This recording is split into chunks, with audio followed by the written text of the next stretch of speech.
来中国人进入世界拳坛主要地位。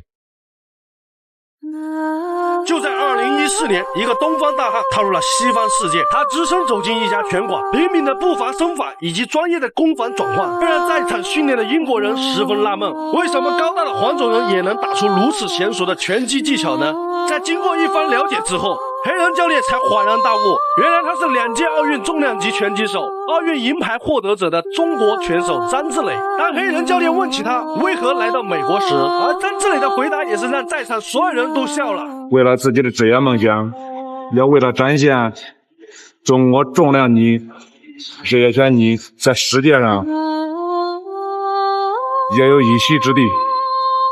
他们为什么要笑？因为从重量级职业拳坛诞生以来，黑人曾霸占过，白人也曾辉煌过，在巅峰对决中从来没有出现过黄种人。为什么？有说法斩钉截铁地认为这就是人种的差距，而这种自卑到极点的言论也深深地落在了每个中国拳击人的心中。为了能让中国拳击在世界拳坛占有一席之位，张志磊他豁出去了。为了提高自身的水平，找更多的对变，有更好的推广，打更高质量的拳手，他带着毕生的决心踏上了异乡征战之路。而那一年他已经31岁了。31岁是个什么年纪？对于一个拳击手来说，是他的巅峰黄金时期；对于一个有家庭的男人来说，有妻儿有父母，肩上扛起的担子独不轻，各种压力几乎磨平了儿时的梦想。又有谁会想起为国家情怀而战斗呢？位卑未敢忘忧国。张志磊这位来自河南沈丘县的大汉，操着一口河南话，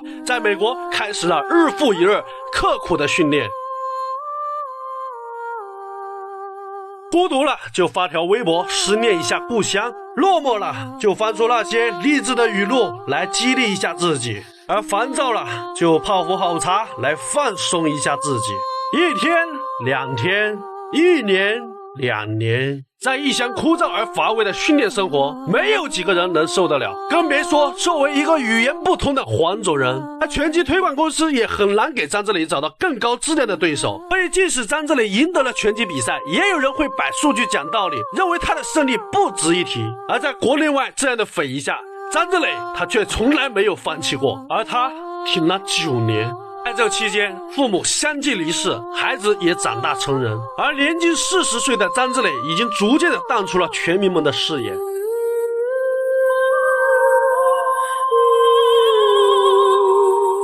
为了自己的职业梦想，要为了展现中国重量级职业拳击在世界上也有一席之地。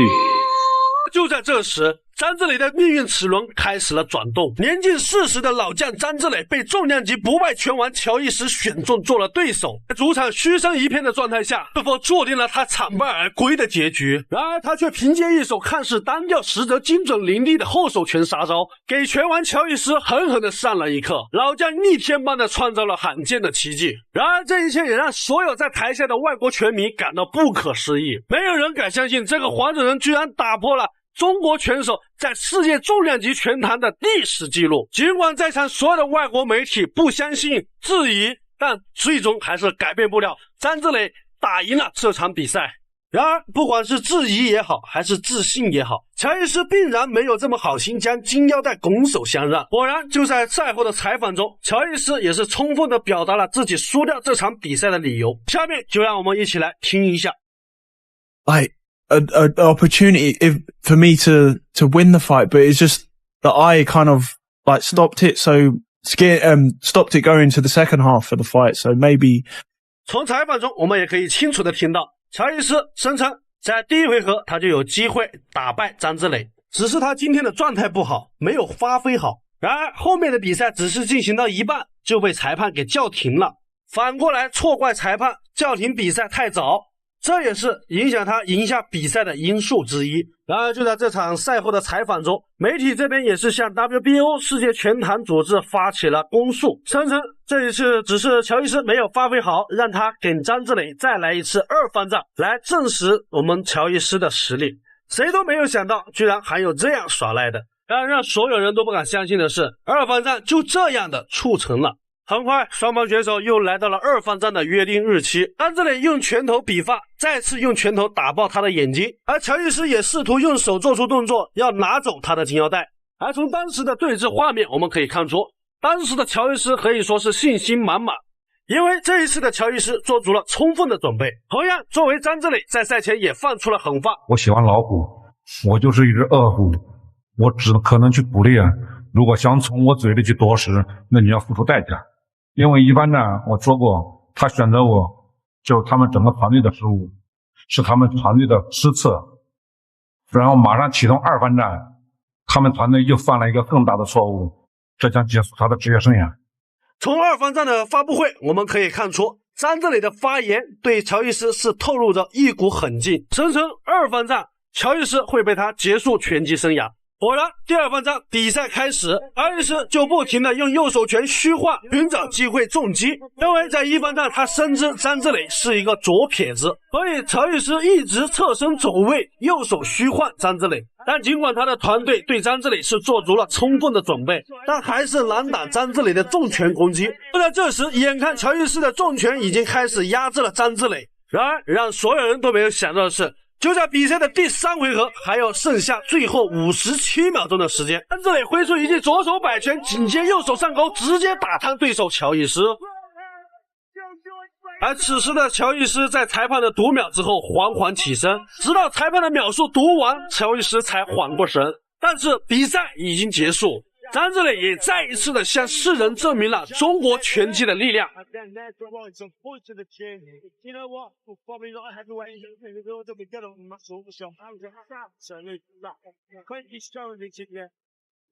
而这一刻，张志磊足足等了9年，今天他终于梦想成真，同时也再一次的向世人证明了自己的实力，成为了一个无可争议的世界拳王。随着赛后张志磊在擂台上的一声咆吼，可以看出张志磊对梦想的执着，终于让自己得到了一个圆满的答案。从他身披5星红旗的那一刻，也代表着他对家乡的思念之情。然而就是这样的一个拳王，在回国的路上，他一手推着行李箱，一手提着金腰带，外加一个斜挎包，就像路人一样穿梭在高铁站、地铁的人流当中。然而谁又能想到，他竟然是一位刚刚卫冕了金腰带的世界级拳王，既没有团队的随行，也没有助理的帮忙，更没有鲜花和众多粉丝的簇拥，而他只是简单低调的回到了自己的家乡。而这张独行的背影，仿佛也映射出了这位强者内心的写照，就像他当初为了自己的梦想也孤身一人前往美国去打拼一样。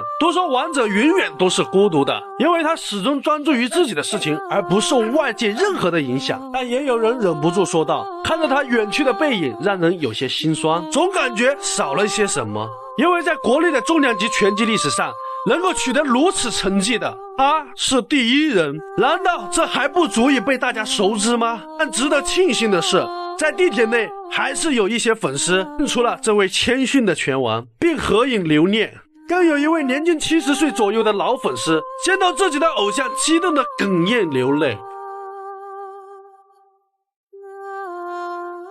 或许我想，这位大爷年轻时的梦想也想做一名拳击手，而当他看到张志磊取得这么高的成就，难免也有些触景生情。所以说，像张志磊这样的运动员才是我们更值得去拥护和支持的。那么为什么张志磊回国时和抵达杭州时的情景会反差这么大？其实原因也很简单，那就是他回国时并未对外界透露任何地点和时间，也许是他已经习惯了做一名独行者。然而这一次的杭州行也是让张志磊受宠若惊的感叹到，这是我打拳击以来受到最热烈的欢迎仪式。最后让我们一起希望这位迟来的拳王早日登顶世界拳击之巅。好的，那么今天这期视频就到此结束，感谢各位拳迷以及粉丝的支持，我是格斗小唐，我们下期视频再见。